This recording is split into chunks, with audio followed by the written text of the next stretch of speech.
আমাদের অনেক এলাকায় রাস্তাঘাটে সংস্কার প্রয়োজন, আমাদের জলাবদ্ধতার সমস্যা রয়েছে, আমরা সমাজকে চাঁদাবাজ মুক্ত, সন্ত্রাস মুক্ত, মাদক মুক্ত করতে চাই।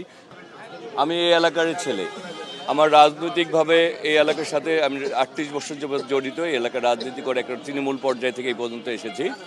আর ব্যক্তিগতভাবে আমি প্রায় জন্মের পর থেকে এই এলাকার মানুষের আমাকে ব্যক্তিগতভাবে, সামাজিকভাবে, রাজনৈতিকভাবে তাদের সাথে দীর্ঘদিনের সম্পর্ক। আমি এলাকার ভোটারদেরকে যেমনি বলি যে গত ৩৮ বছর রাজনৈতিক কর্মকাণ্ডে যদি আপনারা মনে করেন যে আমি ভালোর সাথে ছিলাম তাহলে আমাকে ভোট দিবেন, যদি আমার সম্বন্ধে জানেন যে আমি ভালোর সাথে ছিলাম তাহলে দিবেন না। মানে আমি পরীক্ষিত হইলে আমি সবাইকে ভোট দিতে বলছি। এবং এলাকার মানুষের যে কষ্টগুলি, এই এলাকার যে সমস্যাগুলি, ধরেন আমাদের একটি হাসপাতাল ছাড়া কোনো হাসপাতাল নেই, মুগ্ধ হাসপাতাল ছাড়া, যেহেতু বিএনপি সময় হয়েছিল। আমাদের অনেক হাসপাতাল দরকার, আমাদের আসলে খেলার মাঠ দরকার, আমাদের অনেক এলাকায় রাস্তাঘাটে সংস্কার প্রয়োজন, আমাদের জলাবদ্ধতার সমস্যা রয়েছে, আমরা সমাজকে চাঁদাবাজ মুক্ত, সন্ত্রাস মুক্ত, মাদক মুক্ত করতে চাই। আমরা একটা নিরাপদ ঢাকা নয় করতে চাই।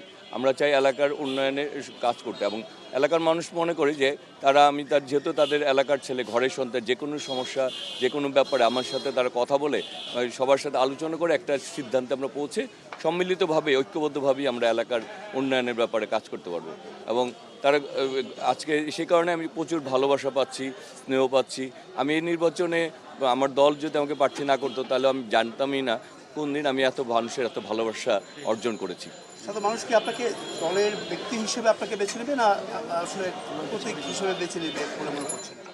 প্রথম হচ্ছে যে আমি বাংলাদেশ জাতীয়তাবাদী দলের একজন কর্মী, এবং দীর্ঘদিন আমি এখন বিএনপি নির্বাহী কমিটির সদস্য, ছাত্রদল কেন্দ্রীয় কমিটির সাধারণ সম্পাদক ছিলাম, ঢাকা মহানগর বিএনপিরও ভারপ্রাপ্ত প্রথম যুগ্ম সম্পাদক ছিলাম, এবং মহানগর ছাত্রদল থানা ওয়ার্ড সব পর্যায়েই ছিলাম।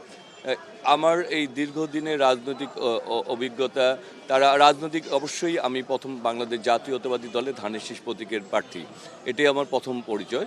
দ্বিতীয় যে পরিচয়টাই মানুষ মনে করে যে প্রার্থীকে সবসময় পাওয়া যাবে কিনা, প্রার্থী এলাকার অলিতে গলি চিনে কিনা, প্রার্থী তাদের সাথে সম্পর্ক আছে কিনা, প্রার্থীকে সাথে দেখা করে কোনো মাধ্যম ব্যবহার।